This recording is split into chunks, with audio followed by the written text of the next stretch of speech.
Good afternoon, our honorable Mr. Speakers, distinguished guests, ladies and gentlemen, and also Chairman Huo. This is Chiting Cai, and I am the Associate Professor of International Law at the National Taiwan University. It is my pleasure to serve as your moderator in this panel. Although this is the first panel just after our launch, I believe that the topic of this panel will keep all of us awake. We know that there are lots of incidents which has occurred and also may recur again in the South China Sea this year, no matter militarily, politically, or legally. For example, we see a series of military drills conducted both by the US and China. And also we see that ASEAN countries seems to be moving toward a clearer stance on emphasizing UNCLOS or the South China Sea arbitration. And also we see that a series of communications submitted to the CLCS regarding the extended continental shelf. So I believe today's talk may touch on various kinds of issues in the South China Sea. For example, including COC, Gray Zone Operations, FOIP, and the future of multilateralism in this region.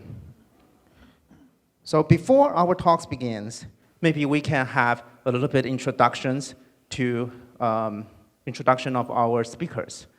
So maybe we can have our speakers online right now. So can we put our speakers' image online, the video?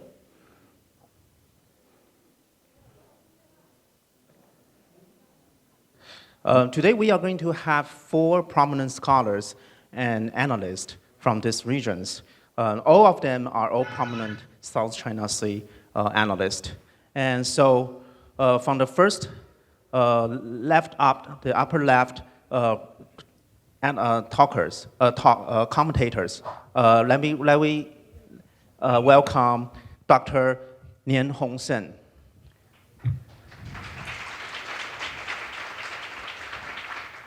And the upper right commentators will be Emeritus Professor Carl Sayer. And down to the left, Mr. Nikin Gokala. He is still not online, so maybe we can wait him for a while. And then the last one will be our Professor J. Baton Bakao. Hi. So before the talk begins, I think we can just, while we are waiting for the Mr. Nikin Gokala, maybe we can have Dr. Nyong to start his speech today. And our first panelist, Dr. Nian Hongsen, who is the Vice President of Diplomatic Academy of Vietnam. So let's give Dr. Nyong a very big applause to welcome his speech. And also the floor is up to you. Thanks. Well, thank you very much, Professor Tai, for your very kind introduction, and also very nice to meet you again, albeit online. Good afternoon, everyone, online as well as over there, I believe, in the meeting hall, which I can't see all of you. It's a great honor for me to be invited by the Katagalan Forum to participate in this very interesting and timely event. I was given the topic of the South China Sea as a theater of power rivalry. So I'm going to, first of all, scan through the new developments on the South China Sea on the various fronts. And then I'm going to brief you on the ASEAN responses to these new developments. And finally, I'm going to have some comments on the way forward for the rest of the region who do not want to be part of the powers rivalry in the South China Sea. So indeed, as the organizer has put forward the topic of this session, the South China Sea has indeed become a theater of power rivalry It has always been a pole theater rivalry, but particularly so this year, and particularly so, or even more so in the last couple of months. We have seen on the ground the heightened escalation of military drills, as Professor Tsai earlier correctly mentioned. We have seen both the US and China deploy their most advanced military showdown in the South China Sea. With the US, we have seen a very heightened pace of freedom of navigation operation, the deployment of dual carrier drills, which has not happened for years, and the most advanced equipment, such as the B-52 or B-2 bombers, as well as F-35 are deployed on those carriers.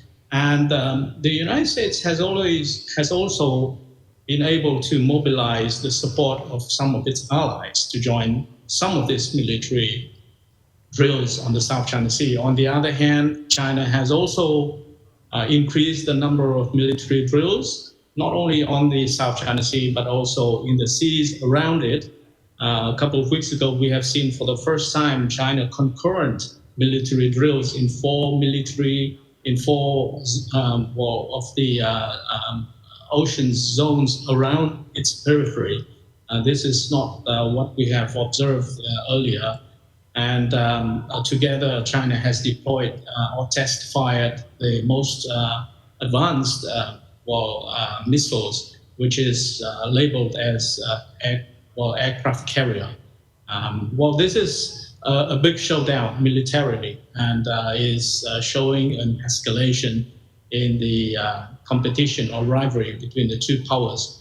On the political and diplomatic front, we have also seen the South China Sea gradually becoming a stage for heightened words of war between the two powers. We have seen the South China Sea gradually taking over trade and finance as the area of more contentious between US and China, or even technology, which originally were the more contentious area of rivalry between the two powers. But this time around, especially the last couple of months, we have seen the South China Sea coming up as a more frequent topic of debate between the two powers.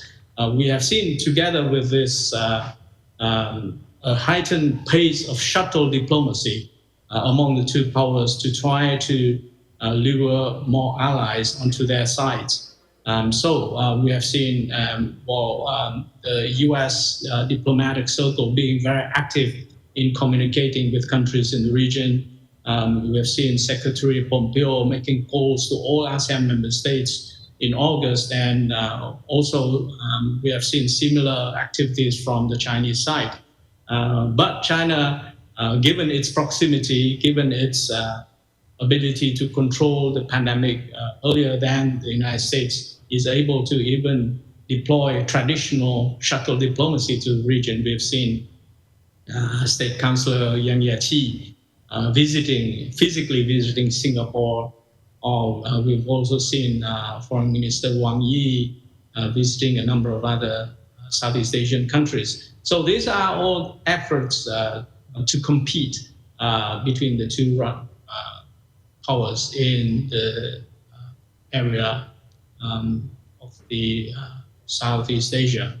Of course, the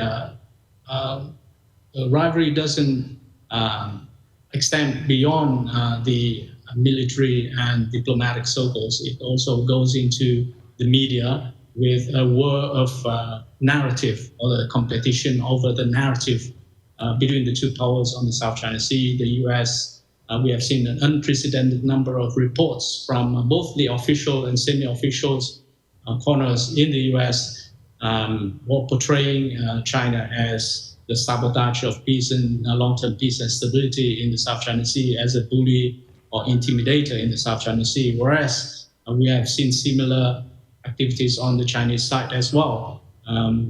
Most recently, last week, we have seen for the first time Minister Wang Yi and also Vice Minister of Foreign Affairs of China addressing a symposium on the South China Sea, which was supposed to be held physically in Hainan, but due to the pandemic was held online. But these are efforts to win the narrative war over the South China Sea.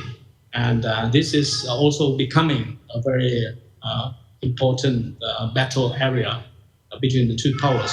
Now, last but not least, the latest developments we've seen in the last few months is the legal battle on the South China Sea, which is, of course, started off by Malaysia and China in December last year, but has gradually opened up to almost all ASEAN littoral states on the South China Sea, and were joined by other countries outside of the region as well, including the United States, Australia, and latest is the UK. All of these note verbals and statements on the South China Sea are clarifying the stance of these respective countries' stance on their legal position on the South China Sea. And what we've seen is a clearer position, clearer legal positions of these respective countries with regard to how the law of the sea should work, how that applies to the context of the South China Sea, and using the law of the sea as a base or a judgment on certain claims or activities of certain countries on the South China Sea. Likewise, China is trying to protect its position by also clarifying its stance on the South China Sea, and we've seen this in various levels of China's statements, including the most recent Vice Minister of Foreign Affairs of China's clarification of its views and stance on various aspects of the South China Sea. So this level of rivalry between the powers is unprecedented in the South China Sea, and obviously we in the region feel the heat, and the greatest challenge for ASEAN is to, of course, protect its strategic autonomy given this power rivalry, is to not give the wrong signal that it is choosing side or it is being forced to choose side, and also to protect its interest in its relations with both of the powers, not to mention all of the Southeast Asian countries want to maintain good ties and be friends to both of the powers. So ASEAN responded, first of all, by, I would say, being more legally united on the South China Sea. We have seen a greater similarity in the positions of major or most important countries surrounding the South China Sea. And therefore, that led to, I would say, better coordination among Southeast Asian countries on the topic of the South China Sea. And this has transpired into, I would say, the negotiation onto the Code of Conduct. We have seen ASEAN being in no rush to move forward with the Code of Conduct, which now I would say will have a new dynamic given the new legal positions of several ASEAN countries with regard to the tribunal's ruling as well as with regard to the law of the sea. We also have seen ASEAN try to come up with a statement, or it actually came up with a statement on 8th of August, the birth date of ASEAN, to clearly state that it has no intention of taking sides with any of the powers. It tries to protect peace and stability in the region by asking all the parties to respect the spirit of the Treaty of Amity and Cooperation, and also to respect the idea of a zone of peace, freedom, and neutrality. So the statement is the latest ASEAN effort to try to signal to both of the powers that it is trying to be neutral and trying to protect its own interest, and it has no interest in joining the rivalry of the powers. So what is then the way forward that we would like to see with regard to not only what's going on in the South China Sea, but in the broader prospect of greater power rivalry across the board in a number of issues. I think all countries in the region, especially ASEAN, are all for multilateralism and against unilateralism. ASEAN would not want to see any of the major powers to dictate the rule of order in the region and including in the South China Sea. We would like the powers to approach the region in an inclusive manner and use the regional architecture, especially existing multilateral institutions, to handle their disputes and to manage their rivalry. Secondly, all ASEAN countries, I would say, prefer lawfare to warfare. And that's very clear in their effort to clarify their legal positions and to try to advance the rule of law, especially the law of the sea, when it comes to maintaining peace and stability and order in the South China Sea.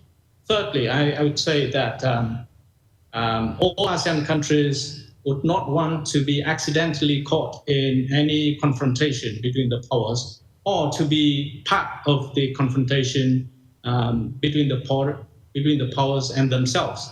And so managing incidences, managing potential escalation of incidences is very deep and very high in Southeast Asia's interest. ASEAN would like to be able to contribute to the major powers managing their own interests, but they are especially interested in managing incidences between the powers and themselves.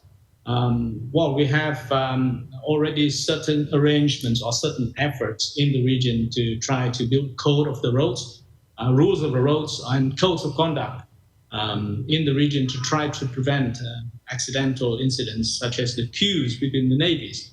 But of course, there's deep interest in also developing codes to regulate encounters between law enforcement vessels, such as coast guards, and codes regulating the encounters between law enforcement vessels on the one hand and civilian or commercial vessels on the other hand. So there's huge interest there to develop contingency plans and develop rules and a code of conduct in order to manage and prevent incidences from happening. And that probably where ASEAN would also like the future code of conduct to also play a good constructive role in. So in conclusion, I think there's a new awareness now across the region and the broader region or international community on the disputes in the South China Sea. I think all now realize that the issue of the South China Sea isn't just a dispute over rocks or over maritime zones, but it has geopolitical at play. And you cannot manage the South China Sea issue ignoring this crucial factor of geopolitics in the South China Sea. The majority of the international community, especially in this region, do not want to choose side, and they are for the rule of law and for transparency. And they are all against unilateralism and against the use of force.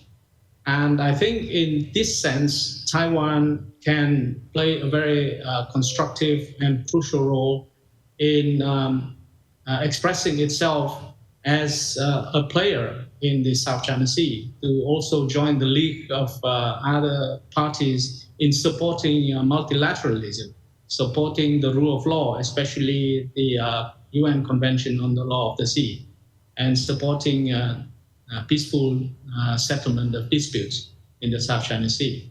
So with that, let me conclude my presentation. Thank you for your attention. Thank you. Thank you, Dr. Nguyen, for your talk, actually covering a wide range of issues from the geopolitics is a very crucial factors and also involves major power rivalry. But while in the same time, you emphasize the importance of the law of the sea and also ASEAN's autonomy. And also the most important thing is that Taiwan also is a player in the South China Sea. Okay, thank you.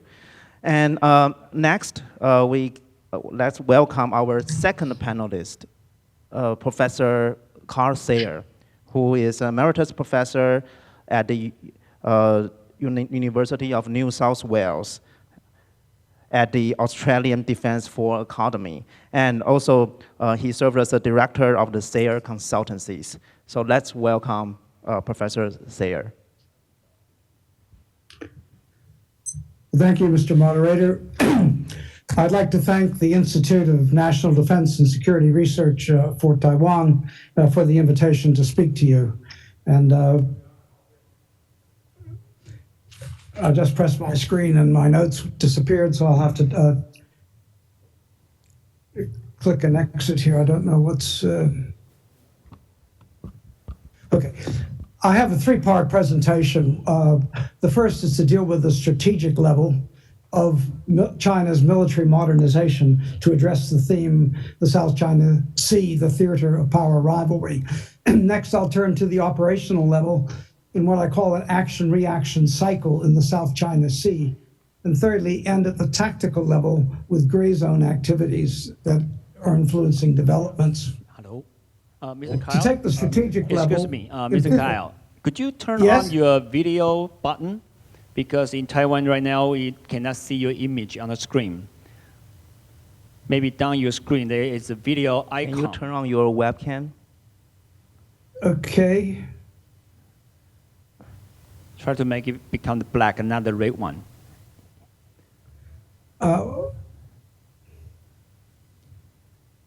We got How's it. that? Yeah. Good. Okay, I was just giving the outline of the three-level strategic, operation, and tactical that my presentation will deal with. And turning to the strategic level, in 2017, Xi Jinping announced the goal that the People's Liberation Army would become a world-class military by the end of 2049, or that would be the modernization program along that way would be completed by 2035. A recent U.S. Defense Department report states that China seeks to develop a military by mid-century that is equal to, or in some cases superior to, that of the United States or of any other great power that China views as a threat. And China, in 2019, increased its defense budget by 6.2%. If we take the People's Liberation Army right now in 2020, it's the largest navy in the world, 350 ships and submarines, including 130 major surface combatants. It has the largest Coast Guard in the world, the largest land force in the world, the largest shipbuilder by tonnage in the world, and the third largest air force. And along this path of modernization, the Pentagon has concluded China has overtaken the U.S. in three key areas: shipbuilding, land-based conventional ballistic and land-based cruise missiles, and finally into an integrated air defense system with very advanced Russian manufactured systems. By 2019, the assessment would be, looking at the Chinese Navy, that it was largely composed of modern multi-role platforms featuring advanced anti-ship, anti-air, and anti-submarine weapons and sensors. That's the big picture. Now we turn down to the Southern Theater Command Theater, which has responsibility for the following: border security with mainland Southeast Asia, territorial and maritime disputes in the South China Sea, security of sea lines of communication in the South China Sea, and to assist the Eastern Theater in contingencies involving Taiwan. The Southern Theater Command gets the most modern equipment. All 24 of the Russian Su-35s are based there. It was the first theater command to receive the H-6J Maritime Strike Bomber, and we've seen one in the Paracels. And now The first indigenous manufactured aircraft carrier, Shandong, is based there with the J-5 fighters itself. If we look at the Southern Theater Command, and particularly the base, Yulin Naval Base on Hainan Island, we see that China can deploy 14 diesel hunter-killer submarines, 2 strategic nuclear attack submarines, and more importantly for the nuclear game, the highest strategic level, 4 SSBNs, nuclear ballistic missile firing submarines. So if we look at US-China rivalry in that context, and I had slides, but I think the audience should be familiar, China, with all this array of weapons and equipment, can inflict great damage on US forces operating within the first island chain.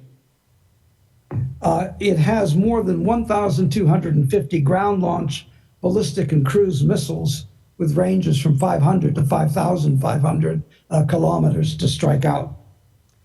And it has land-based ICBMs, which could be used to strike the United States, and that's going to increase in recent years. To provide an Australian view on these developments, we released a white paper in 2016 that made projections beyond 2020, and the new government of Prime Minister Morrison and the new defense minister concluded many of those projections had occurred already, faster than it. So the military modernization is at a pace that is taking us by surprise, not being anticipated. Australia concludes in a recent strategic assessment that the strategic competition between China and the US is the principal driver of change in the region. And both powers have become more assertive. And they are expanding in capabilities that threaten Australia's edge: cyber, space, electronic. And the rules and norms and stability of the region as we've known it is being threatened by gray zone coercive activities, which I'll return to later, and psychological warfare. And together, the rules-based global and regional order is being undermined. So let me turn to the operational level now to focus this much broader strategic trend, which is driving the rivalry, and bring it to the South China Sea. By early 2018, China had completed its construction and militarization of 7 artificial islands or features. 3 of them sport 3-kilometer-long airfields. Brought in the most modern anti-ship missiles, most modern anti-aircraft missiles, military jamming systems, docks and piers so combatants and Coast Guard ships can go to these bases and return to duty. In other words, they're forward operating bases. And these features have administrative buildings, communication facilities, barracks, point defenses, and I could go on. They've been militarized completely. As noted by the previous speaker, the People's Liberation Army has conducted major exercises in 2020. The one were 4 separate locations from the Yellow Sea to the South China Sea. They've continued, and the firing of ballistic missiles into that area, 1 nuclear capable. In response, or part of this action-reaction cycle, the United States deployed 3 carrier strike groups, 2 which combined to a carrier strike force, the Nimitz and the Reagan, and conducted activities, repeated activities, Philippine Sea, near Hainan and back again. And then the US with allies, Japan and Australia, conducted a separate set, and the US and India near the Gulf of Malacca themselves. So those are new developments, and they are likely to continue because under the Australia-US ministerial talks, a confidential secret joint working group is set up to plan the military activities in this coming year in the South China Sea. The US is operating under a phrase that's in the national defense strategy of the US to be strategically predictable and operationally unpredictable. In the past, the US had a continuous bomber presence patrol where B-52s from Diego Garcia and Guam operated in the area as well as continental United States. These have been now, B-52s have been taken out of Guam, and the B-1B Lancer stealth bomber is there, whereas additional B-52s and B-2 stealth bombers are located in Diego Garcia. The naval exercises that we've talked about by the Carrier Strike Force has seen a strategic bomber fly from Louisiana 29 hours to arrive over the South China Sea to conduct a combined air-sea exercise in the South China Sea. Usually people point to U.S. freedom navigation patrols, and the previous speaker was right. 27 have occurred so far under the Trump administration from January 2017 onwards. And the U.S. Navy conducts continuous presence patrols that are separate from freedom of navigation. The third area that I would like to address is the tactical level or gray zone activities. Gray zone is is one of a range of terms used to describe activities designed to coerce countries in ways that seek to avoid military conflict so that the coercer gets his way. And examples would include the use of paramilitary forces such as China's maritime militia and the militarization of disputed features, which then can be used, as I said, forward operating bases to operate in that area. Gray zone tactics, and I'm borrowing from the RAND Corporation, repeat what I've said, it's coercion, aggression below the threshold of war. And the RAND Corporation goes on to specify the tactics used by China: unprecedented expansion of artificial islands, the use of law enforcement, maritime militia in an unprofessional and escalatory manner to deter or deny the use of living and non-living resources in the waters. And that's the thing that hadn't come up, but the oil and gas exploration by three of the states is a target for China as well. I had another slide that was showing how the Chinese Coast Guard and support ships can operate from Subi Reef in the South China Sea, one of the three major occupied features, and interrupt surveying last year in Vietnam's area near Vanguard Bank and a separate oil exploration block, and then this year Laconia Shoals in Malaysia's exclusive economic zone. With that, I'd like to make a conclusion, and this is going to be somewhat pessimistic, but the assessments are made by the Australian government, Kevin Rudd, the former Australian Prime Minister, and a senior official in the Chinese Communist Party. The Australian government, Department of Defense, said major power competition, coercion, and military modernization are increasing the potential for and consequences of miscalculation. While still unlikely, the prospect of high-intensity military conflict in the Indo-Pacific is less remote than at any time since the 2016 Defense White Paper, including high-intensity conflict between the United States and China. In other words, the surprise for Australia was to see developments that were projected for 2030 to occur in 2020, and for this sharpening of rivalry between China and the US. Kevin Rudd, the former Australian Prime Minister and a China specialist, wrote in Foreign Affairs, "The once unthinkable outcome, actual armed conflict between the United States and China, now appears possible for the first time since the end of the Korean War. In other words, we are confronting the prospect of not just a new Cold War, but a hot one as well." And to take an anonymous senior Communist Party of China official responding to US naval operations, he said, "If the US goes further, the Chinese People Liberation Army could take more countermeasures, including live fire missile drills east of Taiwan, and near Guam, the major military base supporting operations in the South China Sea." So I end with my net assessment is that more than at any time in the last decade, strategic rivalry between the People's Republic of China and the United States could lead to armed conflict in the South China Sea, particularly a hot point between now and US presidential elections, but continuing well beyond those elections, irrespective of who is the President of the United States. Thank you. Thank you. Thank you, Professor Thayer, for your very detailed analysis, analyzing the South China Sea issues from strategic level, operational level, and gray zone technical levels, and also convey your concern about the future, especially a little bit pessimistic tone. Thank you. And next, we will welcome our third panelist, Mr. Nitin Gokala. And Mr. Nitin Gokala is the founder and editor-in-chief of Strategic News Global, and also served as editor-in-chief of Bharat Shakit. So, Mr. Gokala, the floor is yours, please.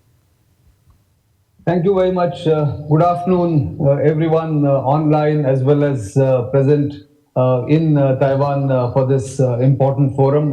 First, let me thank the organizers for inviting me for an important seminar like this. I'm honored and privileged, and of course, also honored to be in the company of such distinguished panelists in this session of the forum itself.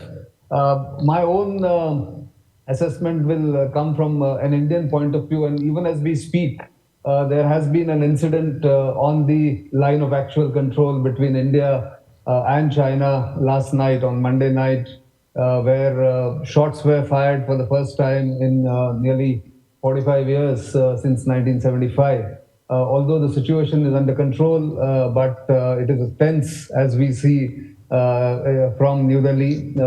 India and China both have issued statements, and the troops are face to face, very close to each other along that contested border. So in a way, what you see in South China Sea and the countries around South China Sea, like Vietnam and Philippines and Taiwan Sea, is actually happening on land between India and China in the high Himalayan border, as it is known. But let me not go there. Just kind of a side note. That's why I thought I'll start with that.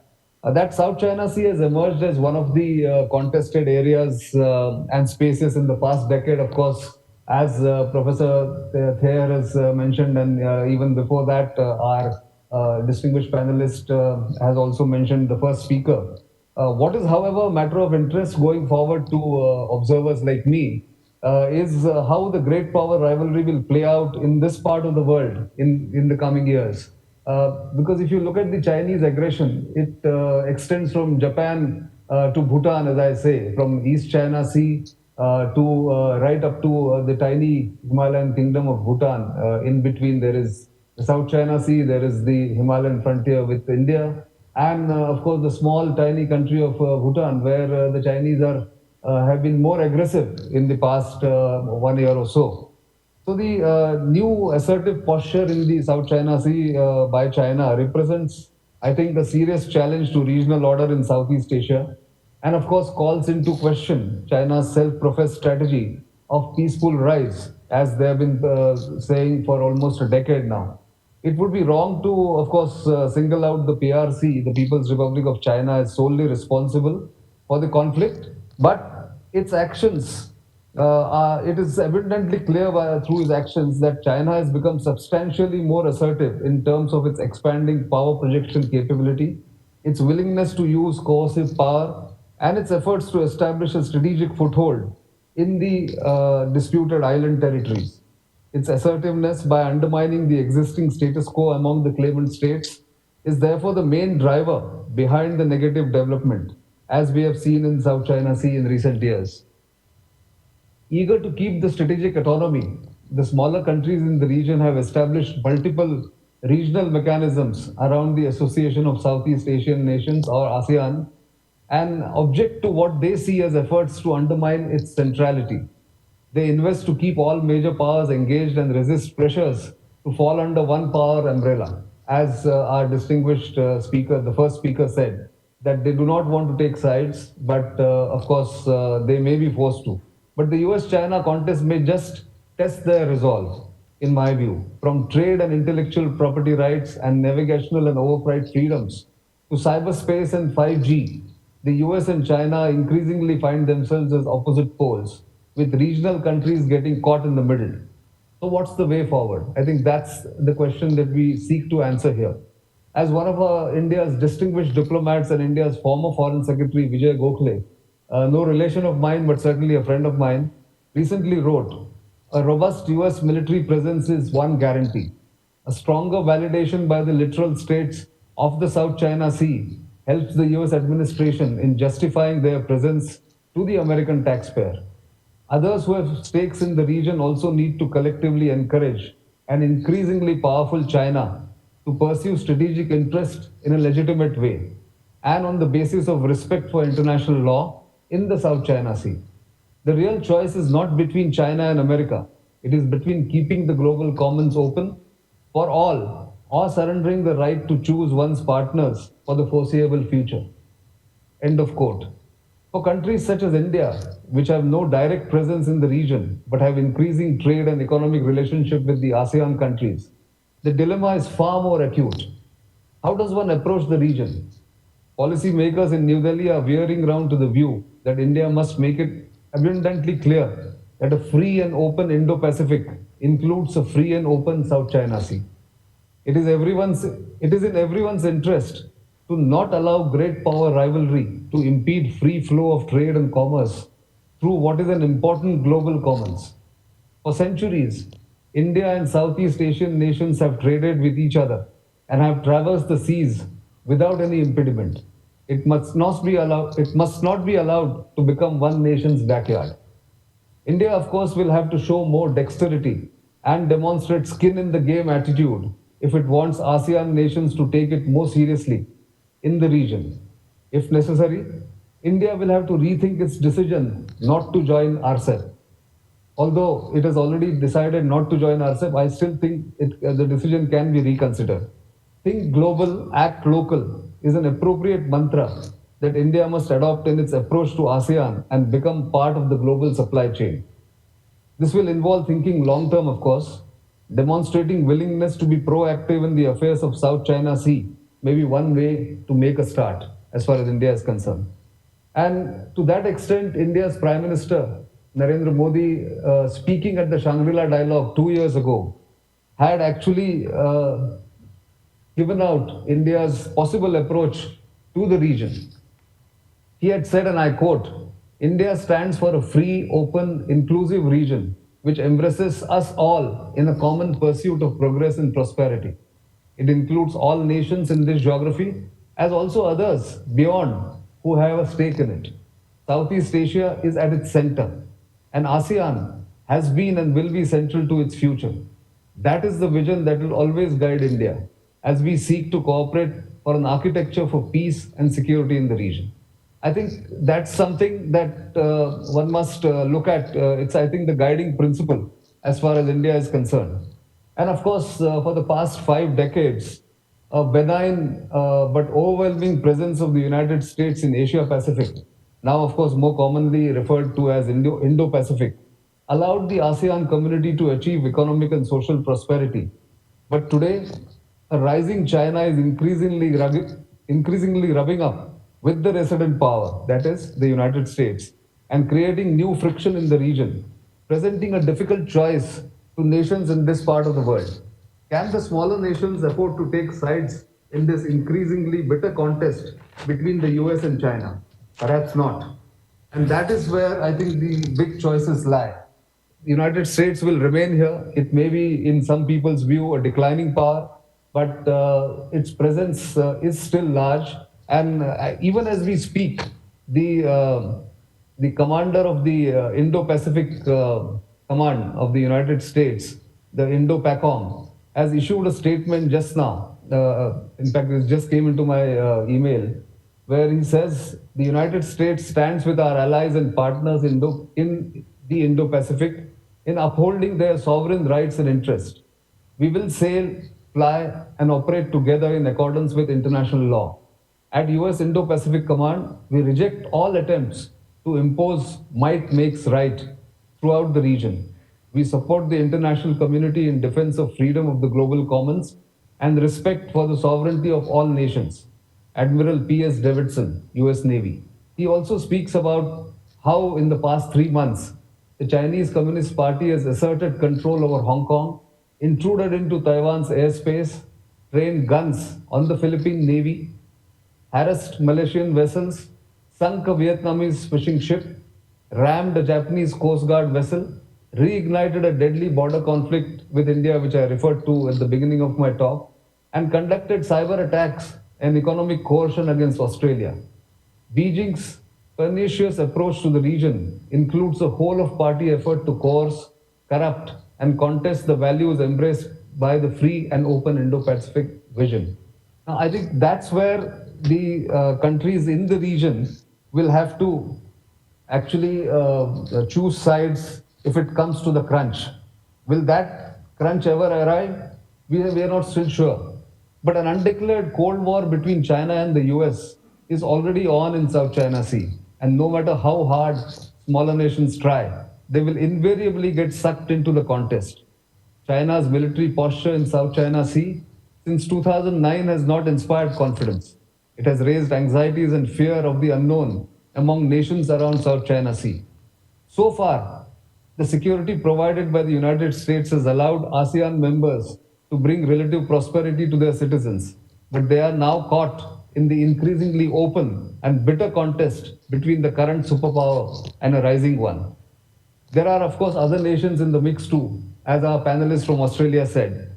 Australia is embarking on the most significant reorientation of its strategic policy settings in more than a generation. And it's all about assuming a more active role in defending a stable regional order in the Indo-Pacific. This is the key message in Canberra's newly minted 2020 Defense Strategic Update and Force Restructuring Plan or Force Structure Plan. That is something that everyone is watching. So while recognizing that a great power's growing influence, economic strength, diplomatic heft, and military capabilities will not always be welcomed by other great or middle powers, even smaller nations now more clearly perceive China's unfriendliness of purpose, words which George Kennan used to describe the Soviet Union, but equally applicable here. Each member of the new grouping called Quad, which is India, Japan, Australia, and the United States, has significant undoubted economic interdependence with China. Consequently, all four, but especially Australia, Japan, and the United States, will have to handle more serious contradictions of security and prosperity. Now, this is where the dilemma for the smaller nations come. Great power rivalry notwithstanding, the common good for the region is a collective responsibility of all stakeholders. In conclusion, I must say, thus far, China has been quite successful in getting nations to change their behavior. It is time to return the favor. That is the message that must go out from this forum. Once again, I thank you, the forum organizers and the hosts, for giving me this opportunity. Thank you. Thank you. Thank you, Mr. Gokala. And Mr. Gokala also emphasized the importance of the great power rivalry and also emphasized the autonomy of India's foreign policy here, and also bring us to the common prosperity and also the importance of treating South China Sea as a global commons and the importance of international law. And so the next one, we will welcome our fourth panelist, Professor Baton Bakau. And Dr. Baton Bakau is the director of the Institute for Maritime Affairs and Law of the Sea at the University of the Philippines. So, Dr. Baton Bakau, the floor is yours. Thank you, Professor Chai, and good afternoon to you as well as everyone in the audience. I envy you being together in a conference hall. I hope we can join you like that in the future. Thank you for inviting me to this very important forum. Our three panelists have already spoken at length on many details on events surrounding our region. No? And of course, it's the burden of the last speaker to try to contribute, finding that most of what he wanted to say has already also been said. Nonetheless, let me just build on what has already been contributed by our distinguished speakers. I think we can probably draw on some insights pertaining to certain specific points in this great geopolitical rivalry. Now, first point that we can really discern is that China's rise is really of great concern because it is beginning to use its power, its growing power, more and more pointedly. It does not only seek to negotiate and persuade, but also to coerce other states into complying with its demands, its requirements, and even its worldview. It is actively seeking to create not only coercion, or it's not only seeking to coerce the leaderships, but it's also seeking to create centers of influence within its rival states or competing states, especially those states which with robust institutions against external power and influence. And for other states, especially smaller or weaker states with less resilient institutions, it is simply trying to dominate them and essentially bully them into submission. The fact that it is willing to do so does not really bode well for the future. Now, these incidents that we have been that we have discussed so far, that our speakers have discussed so far, really represent a whole spectrum of these coercive tactics that it is willing to use against all the other nations around it. And no one is exempt from it, no matter how friendly they may seem to be. Now, the interests of China ultimately are driven by a demand for resources and markets to support its economic productivity, its growth, and in order to keep its hefty population contented, because that is necessary in order for the current government in China to maintain power and to perpetuate itself into what it sees as its great destiny well into 100 years. The second major interest, of course, is to insulate itself, especially its people, its constituents, against any kind of external influences and ideas, no? Whether these influences might be direct or indirect. So that's why it's also, in a way, building a great wall around itself. But unfortunately, what it is using to build that great wall are essentially the nations around it. And we, in China's periphery, so to speak, are being subject to this great wall building exercise of China. Now, the United States, which is the other half of this rivalry, unfortunately, it has suffered a marked drop in the quality and competence of its leadership under the current administration. And long-standing social problems have been exacerbated by the release of negative social forces and actors within the US, forces which had been suppressed by liberalism, political liberalism, since the post-war period. But now they threaten to actually gain even greater influence over US governance and society. The massive inequality and competing social demands within the US are straining its resources, and vested interests, particularly commercial interests, have gained the upper hand in policy and decision-making circles in the US government. This is resulting in a turn in an inward-looking policy and attitude on the part of the US government. And this self-centeredness is resulting in a kind of a US retreat from global institutions, democratic ideals, and political liberalism worldwide, which had built in the post-war period. By turning away from that system, from these systems in recent years, the U.S. itself has also contributed to creating this opportunity for China to expand. No, China in a way is filling a void that was left by this U.S. retreat. Unfortunately, what it is using to fill that void is its own version of government, which is very high-handed and authoritarian, and also incidentally rather xenophobic. Now, because of this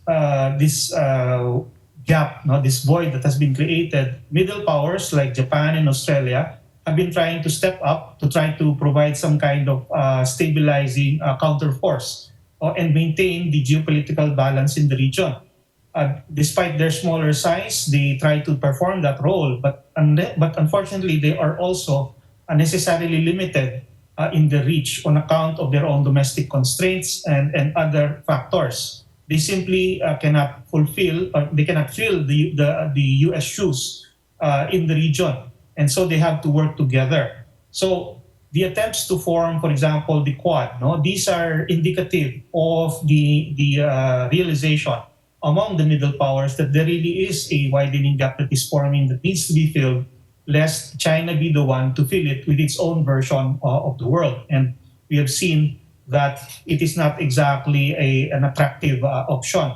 Now, China, of course, also perceives the challenge that these middle powers represent, and also does not miss an opportunity to show them who's boss, so to speak. Hence, the sharpening of US-China rivalry in the region is also paralleled by sharpening of relations between China and the middle powers, most notably with Australia, no? And India. So we are seeing this as manifestations really of the attempt, no? the attempt of middle powers to try to provide that stabilization. No? Now, ASEAN as a possible stabilizer, unfortunately, is caught between two giants. No? And it does wish to act independently, as already pointed out by our colleague from Vietnam. But unfortunately, it also finds itself with few or no options at times, no? Depending on the nature of the problem and the competition, the aspect of the competition that is placed before them. So, for example, the competition in terms of communications technologies. Many ASEAN states, unfortunately, are already heavily invested in Chinese technologies. So, a US demand for them to, say, pull out of these technologies is simply unfeasible. Okay. Now, ASEAN is still very much a very loose meld of diverse cultures, economies, and political systems. And the record has shown that it has united basically only in staying fragmented. This is actually rooted in historical and political baggage of ASEAN being made up of former colonies and therefore very zealously guarding their sovereignty. No? And that, unfortunately, is also what is keeping them from becoming even more closely knit, no? And really cooperating and unifying together, even against a common competitor or adversary, shall we say. No? It has been organizationally incapable of addressing and managing the political and security issues, the biggest of which happens to be this intensifying US-China competition now, no? As well as the expansion of China itself into the region. Now, it has been pointed out that ASEAN seeks to create a region that and a system that is inclusive and prefers lawfare over warfare. No? And this is really very good for the region. Unfortunately, on both counts, China is not exactly in conformity. No, it's certainly not looking for inclusivity that includes, say, what it deems to be external powers or non-regional powers, or even the West, so to speak. And when it comes to lawfare, China simply has a completely different view about law and sees law merely as an instrument of the state. And because of that, it really has severe reactions, shall we say, to establishing a rule of law and a rules-based order where China itself would also be subordinate to law. No? And we've seen the best example of that in the way it has treated and reacted to the South China Sea arbitration and to UNCLOS and its interpretation and application in the region. So there is an inherent disconnect between China and the ASEAN on these 2 points. And unfortunately, for now, it seems like it is not really reconcilable. And the only way to achieve some kind of stability and a modus vivendi is through political accommodation, which is exactly what China wants. Now, I would say that ASEAN is in a way paralyzed because it has very few or no options. And this is where I think middle powers and centers, and other possible centers of influence within the region, such as Taiwan, Japan, Australia, and India, could possibly make a contribution because they could then be the ones to contribute to generating options for the ASEAN nations, so that they do not have to choose or they do not have to simply accept the impositions of either one of the two great powers. And this can be in many areas, such as particularly in the economy, no, and trade, which we've seen also as one of the levers that China has really been taking advantage of within the region. Now, I agree that the South China Sea is a very important point. No, it is literally ground zero for the competition within the region and globally. China's excessive claims and coercive means of asserting them is a manifestation of its very pointed challenge to the existing regional order and implicitly the greater world order. Relying and investing on its growing military and paramilitary power, China intends to incrementally dominate and tear down the system of rules that have been agreed upon by nation states to govern the allocation and distribution of the ocean and its resources in this corner of the world. And this system also happens to include liberal norms established and pushed by the United States since the post-war period, which helped create the liberal international economic order that actually, in the first place, allowed many states, including China, to flourish and grow. No? However, with the US in a way retreating for now from regional leadership, China is given the opportunity to try to push its own version of law and order into the region. And if it succeeds, there is no reason why it would not try to do the same beyond this area in the future. Now, the United States so far has been using its sea power and military power to try to pursue and protect its interests in the South China Sea, and that's why we have the freedom of navigation and overflight operations. But these FONOPs were originally designed to preserve U.S. positions, particularly U.S. legal positions and interests in a rather limited sphere of navigational rights and freedoms. No, it was basically a legal instrument, no, when it was conceived. But this is in a way rather limited, and it does not necessarily coincide with the specific positions and interests of the other countries in the region, especially when we consider what's going on in the South China Sea. Okay? And it is good in a way that the US, through its recent announcements earlier quoted, that it is beginning to try to also turn to law, the rule of law, and try to emphasize the rule of law, because that is one of the key interests of the smaller ASEAN states. It's only through a rules-based order and through the rule of law that their interests ultimately will be protected from the greater powers. No? So it's an interesting turn. Now, in a way, perhaps the United States has realized the limitation of its rather military approach through FONOPs in the past couple of years, and is beginning to expand its options in a way for pursuing its interests in the region. No? Now, because of this, it's really not an exaggeration to state that what happens in the South China Sea, in this competition over law and order, over the rule of law, this really could determine the fate of the world order as we know it now. No? So, I would like to think that in the region, ASEAN and the smaller countries, including Taiwan, including the other interested powers, I would like to think that they would be able to come together and unify, at least on certain points, in order to present a united front vis-a-vis these two great powers. We really need to put our foot down. No?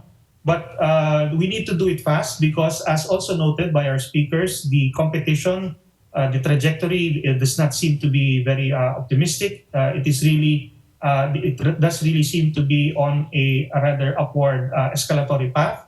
And even if, as Carl noted, even if there is a change in U.S. leadership, there is no indication that a prospective Biden administration, if ever, would lean much less on China. It seems like the U.S.-China rivalry is like a genie that has been set loose from the bottle, no? And it crosses partisan lines in the United States, while within the region it is really beginning to define the surrounding countries' agendas. No? On the other hand, perhaps we could say that the split between these two powers, the rivalry between these two powers is also beginning to split the region, even though they may not want to, but they are being forced to. No? But it is clear that rather than joining one over the other, the region would rather see adherence to the rule of law and an international community that is governed by rules, no? And in a way, this reinforces the thinking or the existing, or one that reinforces the existing political and economic order. No? So the next few months actually will likely determine the direction and the scope of this U.S.-China rivalry. Of course, every week it seems to be changing. And now with the U.S. elections coming, the possibility that it might take some surprising turns is high. No? But as this develops, Southeast Asia should not allow itself to be simply buffeted or be simply blown by the wind, so to speak. We should not allow ourselves to become just the background of this competition. And we hope, as I agree with our other speakers, we hope that smaller countries like us can come together as a viable third force to calm tensions and establish a greater role in protecting and charting our own region's future. So thank you very much. Thank you, Professor Batong Bakao. And you mentioned the power of influence from China and also the driving forces of that, and also address the how middle powers try to balance this. And also in the end, you emphasize the importance of the cooperation between the small and the middle powers, especially to protect the rule of law. And thank you very much for all of the presenters for your informative and interesting talk. And at this point, I am going to open up the floor for the discussion here in Taiwan. So please mention your name and state to which presenter you address your questions. So please raise your hand and introduce yourself briefly, and then all questions and comments are welcome. Maybe we can gather 2 to 3 questions in the first round.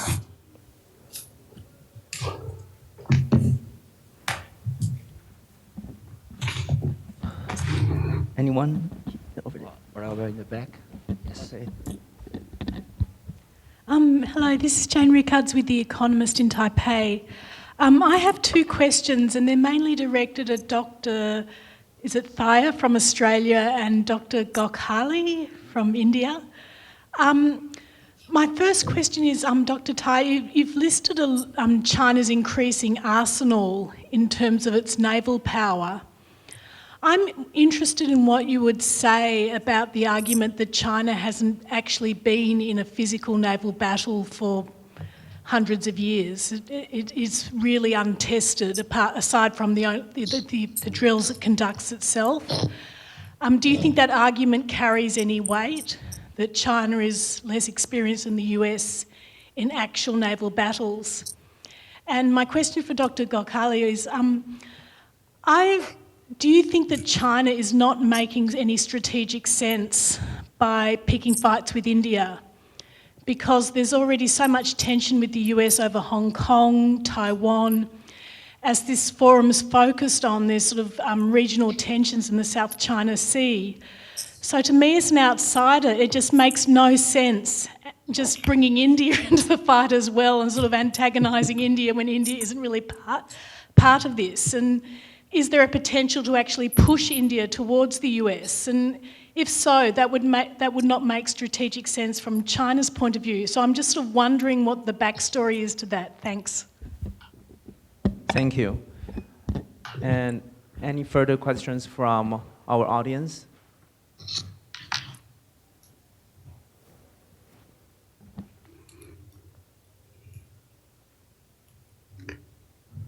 So, no more. So maybe we can have Professor Sayre and Mr. Gokhale. Do you want to answer this question first, Professor Sayre? Yes, thank you. It's a very good question.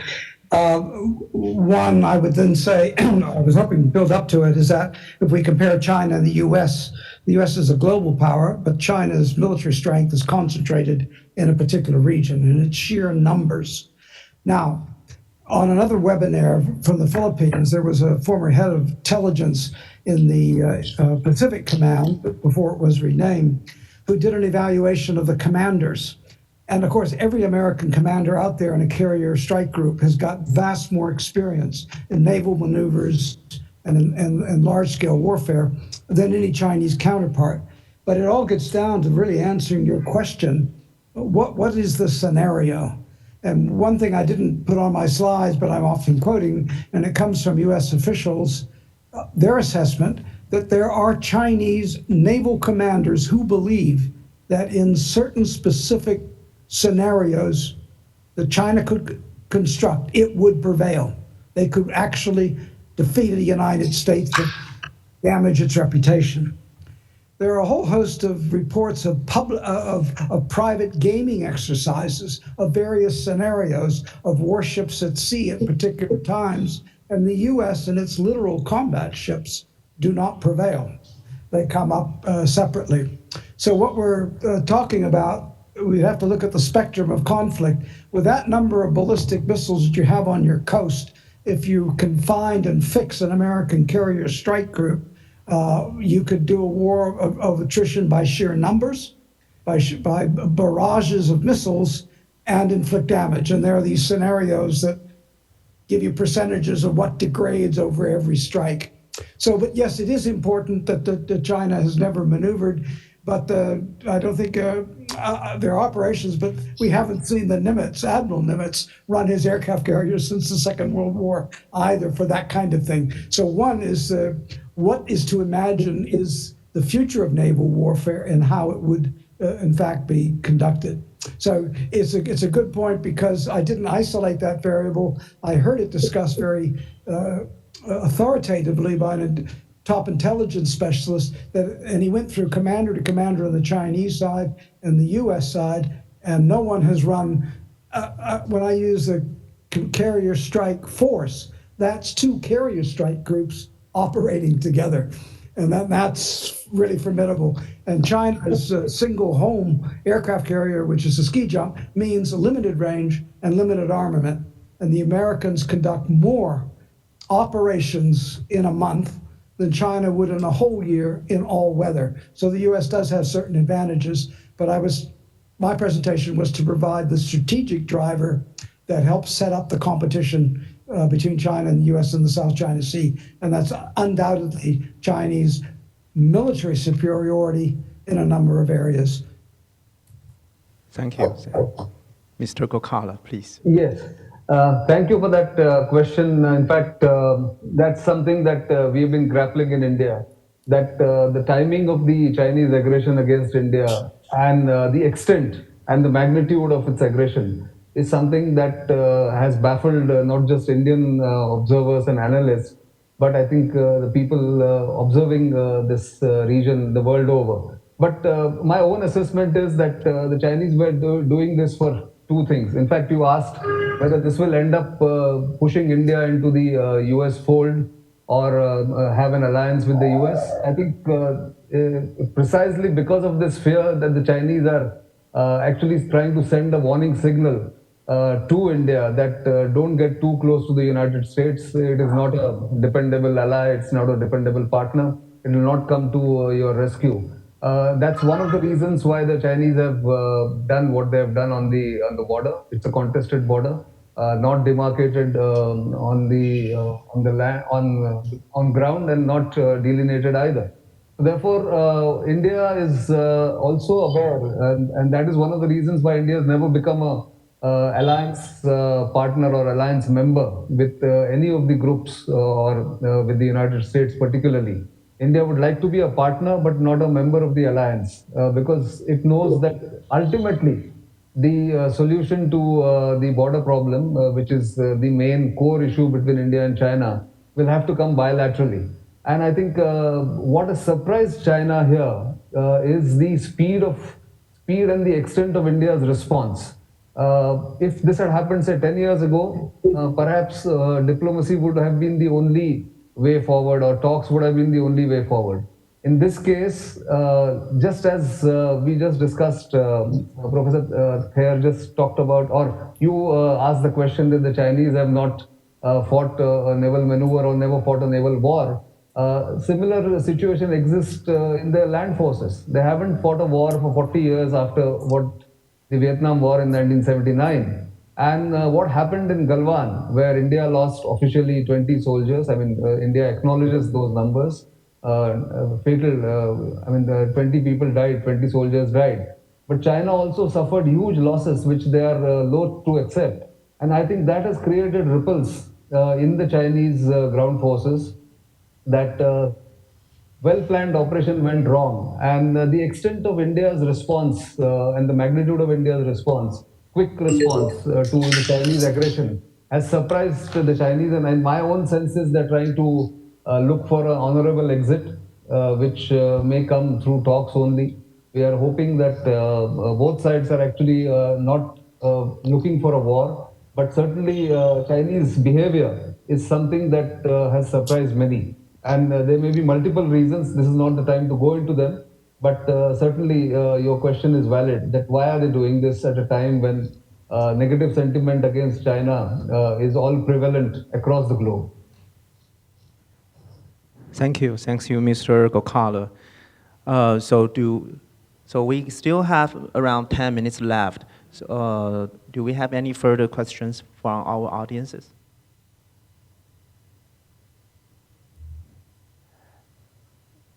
If we don't have any questions, can I utilize my position as the moderator to post maybe 1 to 2 questions to our panelists? So the first one might be, in terms of China's actions during the peak of the pandemic, for example, the sinking Vietnamese fishing boat, and China also set up 2 administrative zones in the South China Sea. And also we see the standoff between China and Malaysia over the West Campela, etc. What might be the impact of this year's incidents have on the future negotiation of the COC once the negotiations resume? And I would like to say that the impact here may not be only about the progress of the COC, but also the substantial content or the legal effect of the COC. And the next questions relating to the gray zone operations. We know that U.S. Admiral John Richardson last year had conveyed to his counterpart in China, Admiral Shen Jinglong, that for the United States, China's maritime militia and Coast Guard will be treated equivalently to the PLA Navy, which means maritime militia could also be treated as military object under the international law. What is your view on the US message, and what kind of the response should ASEAN or Indo-Pacific countries should respond to such China's gray zone operations in the maritime spheres? So, Dr. Nyong, you want to go to answer this question first?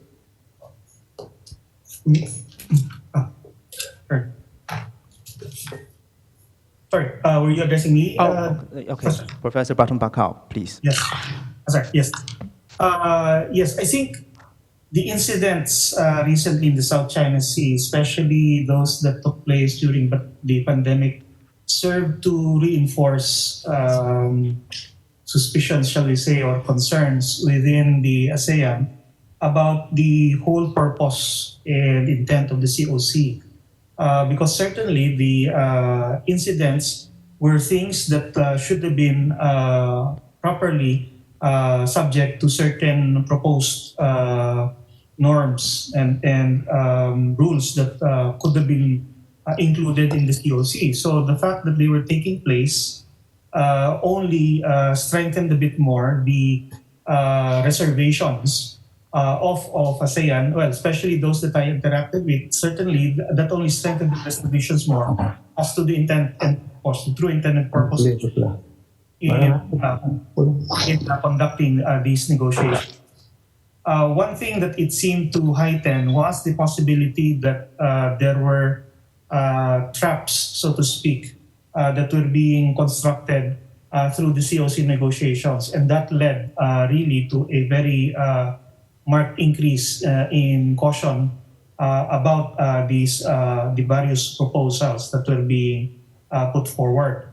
Certainly, the proposed wordings were scrutinized even more during that period, and I guess the pandemic also provided an opportunity for everyone to really just take a step back and really take in all these events, no? And that, I'm sure, influences the attitudes and the interaction on the negotiating table.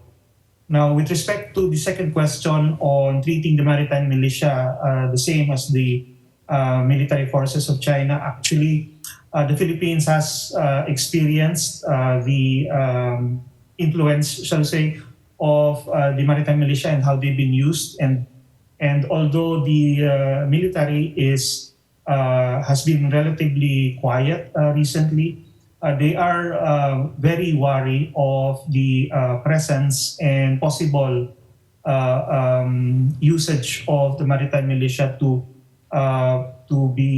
become extensions really of Chinese military operations. Certainly, they know about this policy of the United States, and in a way, last year, actually, the Department of Foreign Affairs stepped a bit closer to this kind of position when it issued a statement stating that when it demanded that China withdraw the maritime militia forces around the Philippine positions in this practice, the Foreign Affairs Secretary made the statement that if China is silent about these operations, they are deemed to have condoned it, or at least they will be deemed, which implies that they are deemed as extensions of government forces. So in a way, I think that is the proper way to handle this, because the only reason why these maritime militia tactics work is because they are still considered, they're left in the gray zone by the countries affected by them. They're still considered as civilian vessels, no? And that is what restrains them from taking certain actions, no? Or making certain responses.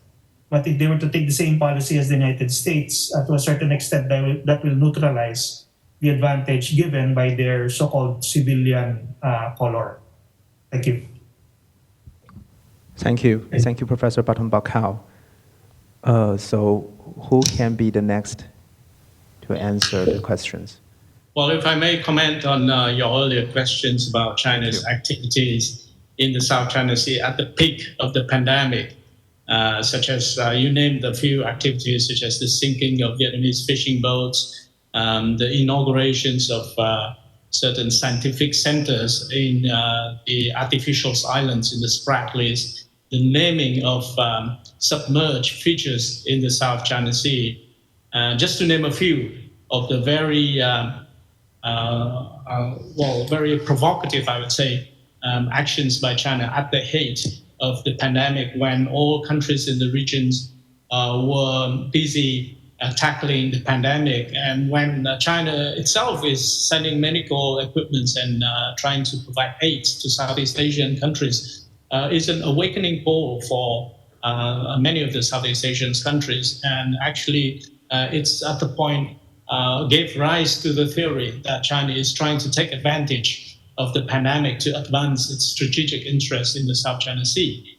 So that raises the questions to all the ASEAN states on the sincerity of China in the negotiation of the Code of Conduct, whether China is deep-heartedly wanting to engage ASEAN into a meaningful, substantive Code of Conduct, or is this just an exercise put forward by China's diplomats, which is not going to have any effect or any binding effect onto the other Chinese players on the ground in the South China Sea, such as the PLAN, the maritime militias, the oil company, and so on and so forth. So the whole exercise of negotiations of the South China Sea Code of Conduct then were being questioned by many in the ASEAN on its vitality and its future.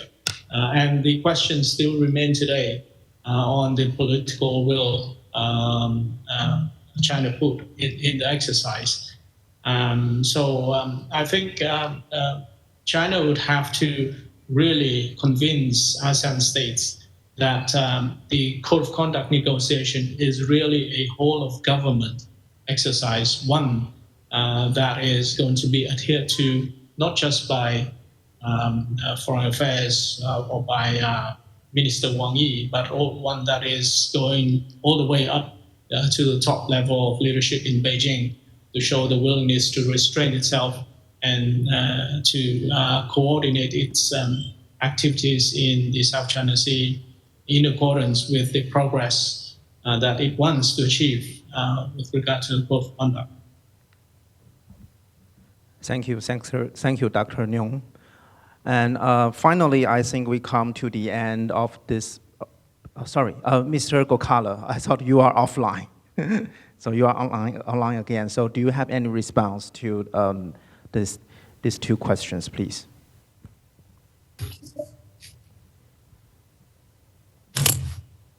Okay. So not really. My co-panelists have given the answer. So I think I will refrain from adding anything because I don't have anything to add right now. Thank you, Mr. Gokala. So Professor Sayer is offline. Professor Sayer? Okay, yes. Yes, have you please, been online? Yeah, we cannot see you, but please. Okay, can you see me now? Yes, right now, yes, yeah. I want to make a point. I'll take slight issue with Sharon, but reach somewhat similar conclusions. If you took a piece of paper and draw a line down the middle to make two columns, and the left side is before COVID and the right side is after COVID, China sunk a Filipino fishing boat before COVID. They sunk a Vietnamese fishing boat after COVID. They harassed Vietnamese oil exploration before COVID. They harassed Malaysia after. Okay, they did administrative and naming features in the post-COVID period, but military-grade lasers continued to be used against Australian aircraft and American aircraft in both periods. But the bottom line is I'm not exonerating. I'm just saying the bad news is China is conducting business as usual. They didn't take advantage of the COVID. They used their diplomacy to do that. But in other words, their agencies and their people, their agents, believe they're imposing Chinese sovereignty. And the top thing is that oil exploration involving foreign ships, disrupt it, stop it, occupy it, conduct surveys, continually pressure people in that way. So that's my point. I don't buy the argument that China all of a sudden used COVID in a major way. I just say the bad news is they just kept behaving badly because that's business as usual. Thank you, Professor Sayer, for your comments and answering. So finally, we come to to the end of our panel. But I think the takeaway message from this panel is that the importance of the rule of law, especially during this great major power rivalry, and especially how to see China's intentions here. And so we would like to say thanks again for all the panelists for your informative and also inspiring talk, and to audience for your participations. And I believe that the panelist talks are beneficial for everyone. So ladies and gentlemen, please join me in thanking our panelists.